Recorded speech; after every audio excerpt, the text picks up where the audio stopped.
I'm Joan Sheridan, and I own a shop called Heritage Spinning and Weaving in Lake Orion, Michigan. And today I'm going to show you how to make a ball from a hank of yarn. So the tools we're going to need include a pair of scissors, a ball winder of some sort. We're going to be using an electric ball winder,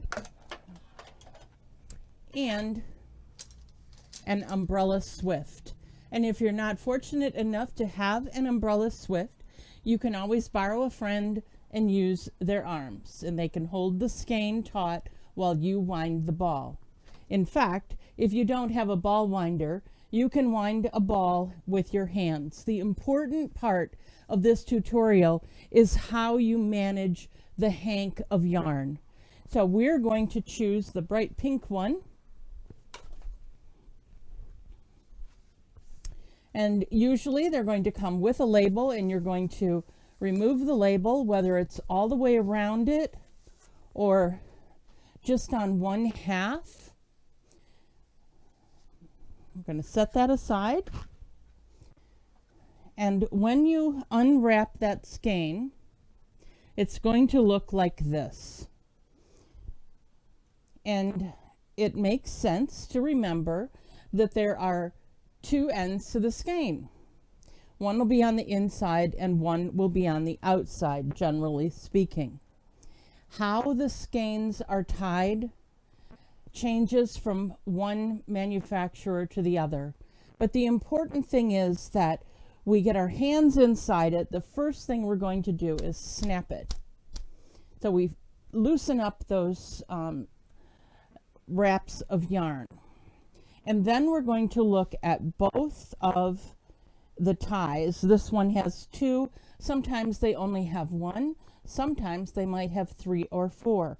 But it's helpful to determine where the end is.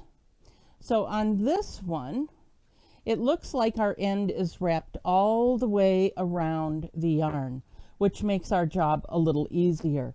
Let's see what happens at the other end.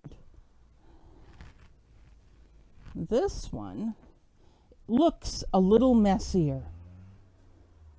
So we have to determine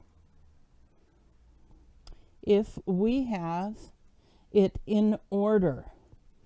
If this was coming across, we would know that that is going to cause us a knot.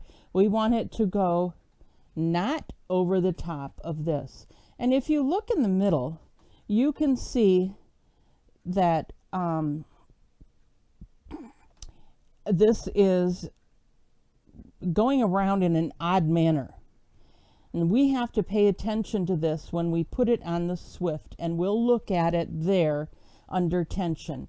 But right now, we just want to make sure there are no pieces of yarn that go over those ties. And we have this one here in the middle, but it's not going over. It is part of the tie. So we're okay. Give it a little snap. Put it up on the umbrella swift. Make sure you don't get any ends over the top of the swift. Gently pull it open, and once you get it open far enough, you can push up on the bottom. And these swifts have this movable part with a screw on it.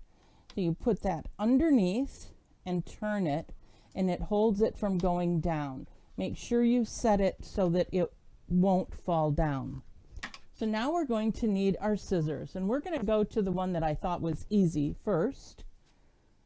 Here's our end, and we can actually just untie that one, and it's free and clear. We'll leave that there.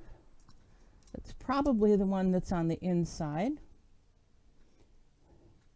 And here's our other knot. And we have determined that it goes through the middle.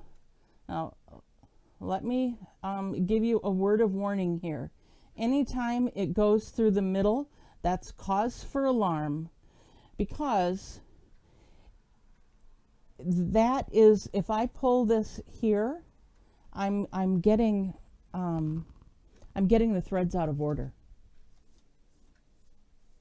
So let's clip our little tail right at the knot.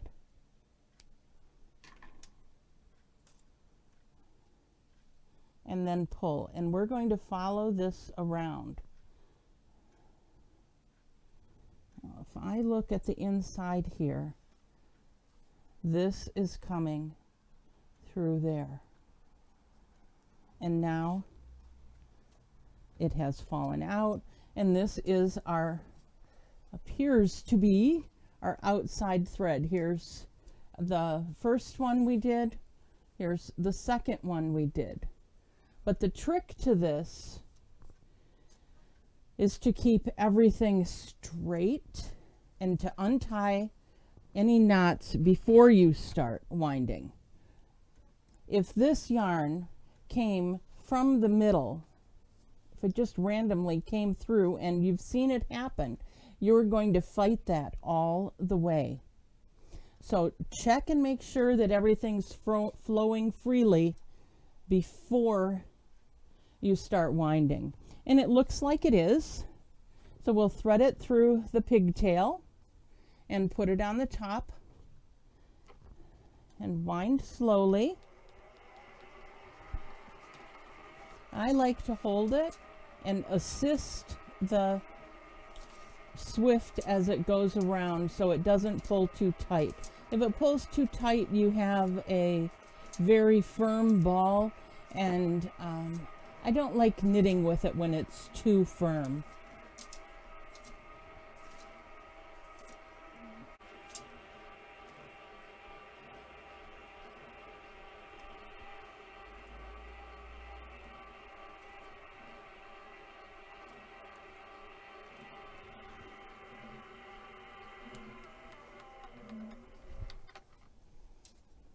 I want to point out something. When this was winding in the middle of it, the tail wrapped itself around this post here, and it inhibited the movement. So I used a little clip and I attached the tail up and out of the way. And what I like to do is to take the label and roll it up and put it in the middle. This works for me because I don't use it as a center pull ball. I pull from the outside, and as you pull it off, the yarn will collapse around it, and we have our center pull ball if you like. Otherwise, you can pull from the outside thread. And that's all there is to it. Thanks for watching our video, and I hope that it helps your knitting and weaving. Heritage Spinning and Weaving is known for its exceptional instruction and as a source for Fair Isle patterns and yarn.